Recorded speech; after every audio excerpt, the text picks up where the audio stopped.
So, as you know, I'm heading back home. Just got my blood work done, and I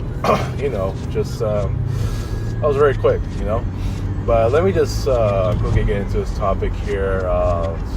By the way, man, some people thought the East was going to get pretty weak this season with injuries to Halliburton and Tatum. They said like the Celtics and the Pacers are not going to contend. Hell, the Pacers are terrible right now. They are god daggone terrible. Just for one guy out. Well, I mean, Miles Turner ended up in Milwaukee, and Milwaukee's not doing that much better either. I mean, they were good to start, and then all of a sudden it became an up and down. So I don't know what's really going on with them. But with Halliburton, like, just even with him out, I mean, you still got guys like Pascal Siakam, former champ of the Raptors. And speaking of his former team, goddamn, who would have thought? I just saw this on the box score yesterday that the Raptors, the Toronto Raptors, without DeMar DeRozan, without Kyle Lowry, without Marc Gasol, even that they had won 7 in a row. 7 in a row. Dude, the Pistons 12 in a row. 14-2, best record, and they're not even being talked about. They only get talked about when they were the laughing stock 2 years ago. Remember that when they had that 2-28 record, and they were talked about because of how god awful they were. Well, look no further now. Maybe this time they can reverse that record with a 28-2. So are they going to talk about that? They better. Look, they're 14-2. They won 12 in a row. Just 2 years ago, they had lost 27 straight. Now they won 12 in a row. Cade Cunningham, Tobias Harris. Who else is in that team? Isaiah Stewart, who literally just went at LeBron, and I'm like, damn, dude, this team's really getting together. With JB Bickerstaff, former Cavs coach, dude, look what he's doing to his team now. And the Cavs are they're okay, but they're not nearly as good as they were to start last year. So, look at the Pistons now. Who would have thought? Who would have thought that they would keep on winning? They're 12 in a row. The Raptors, their record is 12-5. They just won 7 in a row. Who the hell is in that team? Isn't it Brandon Ingram? And look at the Heat. The Heat are doing so much better without Jimmy Butler. You got Andrew Wiggins. You got, I think, if I'm not mistaken, Norman Powell's in there. And the Clippers just threw him away, man. Why would you trade this guy? What? No, the Clippers are the real laughingstock. And now they're getting what they deserve. Trying to utilize the guy that he's been low managing the most. Come on, man. Norman Powell is just the more consistent player out there, just doing his thing. I mean, damn, dude. I think he's in the Miami Heat, if I'm not mistaken. And the Heat are doing pretty good right now, too. The Hawks, without Trae Young, they're doing really good right now. And they whooped our ass on, the last couple of weeks when we were in Atlanta. And, obviously LeBron was not there at the time, but damn, who are these guys? And they're winning games without Trae, without Porzingis. Sometimes you just have to think that that without, like, some teams without their star guys, usually the central, the focal point of the team, without them, sometimes the team could do so much better because they're actually playing team ball. And that's what the Lakers had done, even before Luka came. When it was just AD, I know AD's an all-star, but damn, he ain't like that, the guy to be the main guy that LeBron has always been with the Lakers, But shoot, they actually play team ball. Look at the Hawks without Trae Young. Who would have thought they were actually going to be playing better ball without Trae Young, man?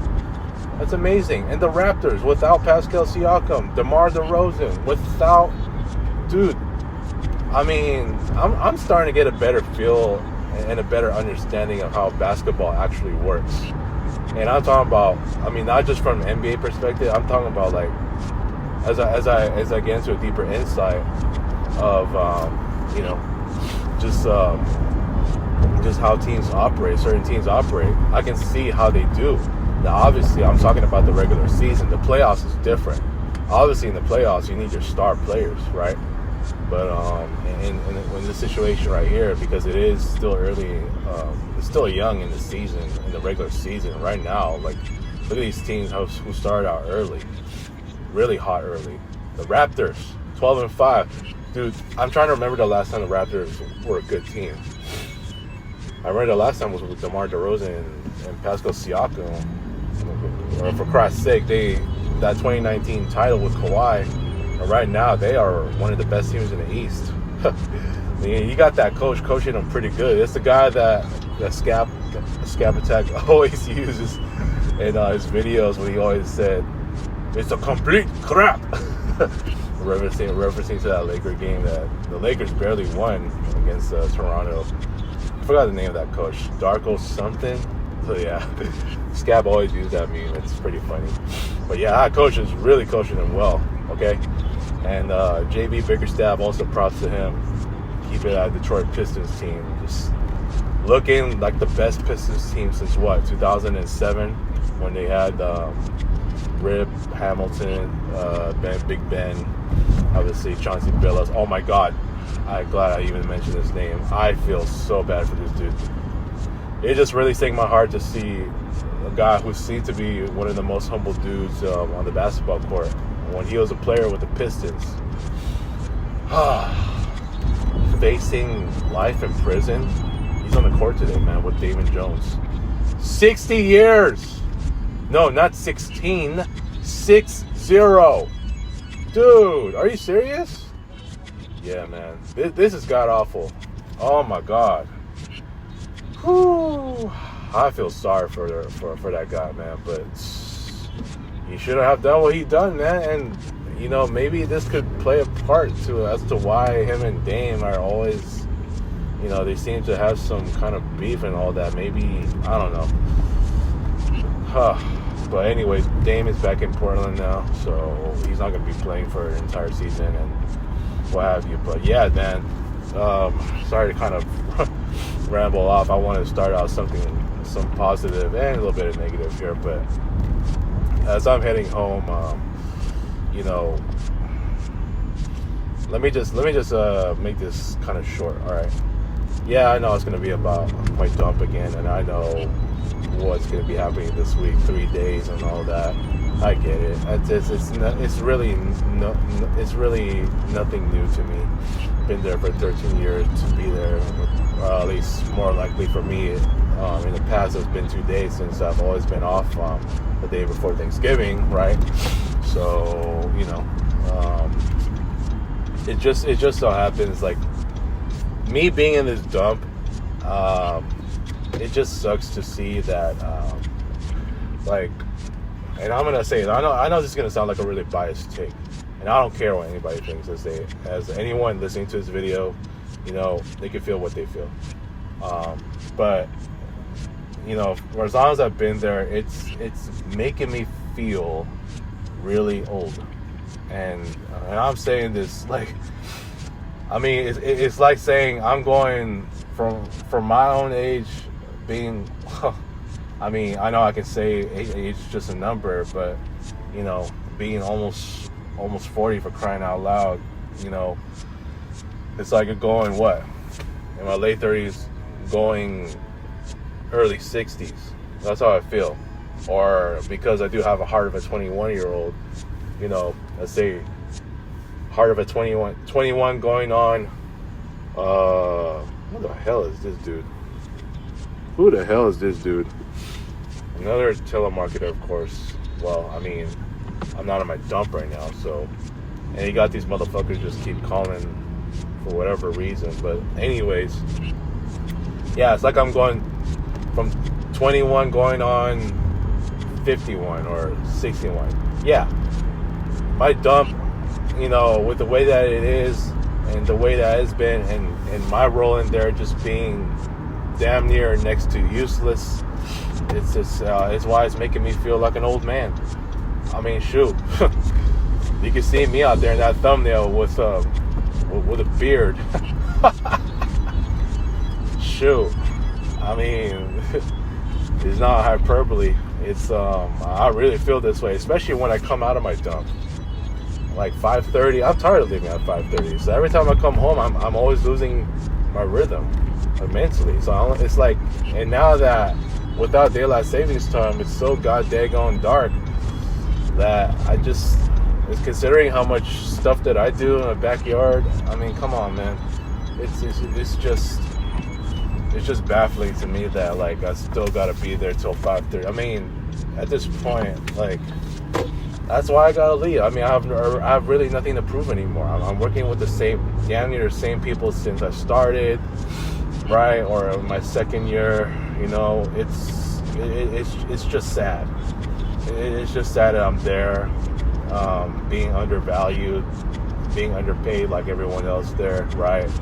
So it's to a point where I just feel old. I feel old in there as long as I'm there. So I really do feel like I'm aging in that dump, you know, just mentally. I'm aging mentally. And I can guarantee anyone listening to this video, and I know some of them are not going to believe it except Russ, a boss, Eugene, that when I do get a new job, I want to be like the best version of myself again. Like, let's say the best version of me from 2016, 2015, 2014, what have you, to the earlier years. I know Russ has been on the record supporting that notion that if I was already in a new job, I can definitely be myself again. You know, I'll get my spirit back, and I can definitely have a chance to reconnect with some of these friends that had, you know, that are currently on my ex-close friend memorial wall. You know, and it's just sad that, like, you know, being here still is really making me feel like I'm aging. And hell, you can probably argue. I can probably argue that with what I'm going through right now, outside of my dump, where I've been dealing with more troubles and all this drama outside of my dump, you know, ironically, just knowing that the first couple of years, all my troubles have been in my dump, right? Just going through the learning process and all that, and now going in my 13th year, it's like everything that I'm dealing with is outside of my dump, while I'm still in this dump, okay? That's why it's part of the reason why I feel so old. And when I went to this one Christmas, place last night, you know, where's in Arcadia, it's really cool, and I love seeing the lights out there. But it's like every time I go out somewhere far, it's like it's like I'm just barely trying to get my outdoor feels back. And I know I've started to feel that a little bit when my cousin was here. Well, by the way, I think my cousin's not coming back. He's not gonna be with us like permanently anymore. He's far out, dude. He's damn near. He lives right close to Bakersfield, and he has a job right over there in Marshalls. So, you know, I wish him nothing but the best. I know there's a lot of hiking trails over there, but when he was here, he really helped me to get my outdoor feels back when we did a lot of walking and all that. Now he's out, and all of a sudden I'm starting to feel like I'm back in that mode again. Unfortunately, like I'm losing my outdoor feels. You know what I'm saying? So I don't know. I don't know anymore if I can still get that, unless my sister's boyfriend comes by, you know, for like, you know, a week or so, you know, then I just, right now it's gonna be, you know, I just don't have the outdoor feels right now, you know what I'm saying? It's tough. It's tough. So I'm back in that mode again, and it's like I want to be at home all the time, you know? I know it's Christmas season. I feel like I want to spend more time in my backyard than I do want going out, because all the junks that we have, I have all these opportunities to, you know, to do some Christmas, crafting with a lot of what's left in there as far as junks is concerned. So I can turn that into some holiday, some holiday decorations or what have you. But yeah, that's part of why I'm feeling like I'm aging in that sense, because I'm still in this dump and being paid $18.50. It's just not enough, man. It's not enough. And people there, and like you get the service department just doing another Thanksgiving potluck, which it still makes me.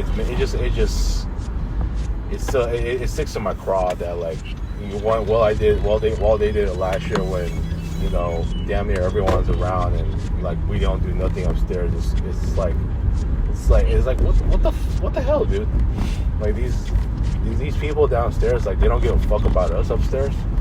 I mean, and for that one girl to win, the cubicle contest. Look, I'm on the record. I said I'm not expecting myself to win because the prizes are just whatever. But the fact that she won, and even my coworker next to me said it was not fair because I had more. Yeah, I know I had more, but this is becoming a popularity contest, and it's just why it's just more favoritism in that place. And while more stupidity has just gone on, and it's why it's just why I can't take this place seriously. And every time, I'm there, it's like, dude, it's why I just can never be myself. And I feel like an older man every time I'm there. And that's why I'm losing motivation. That's why I don't want to be in a relationship yet. And for me to lose this many friends is why I just can't be me. So I'm going to leave it at that, dude. I don't want to go on too long about this. I know I've had some really long topics last time, but it is what it is at this point. So I'm going to eat some breakfast right now. Peace.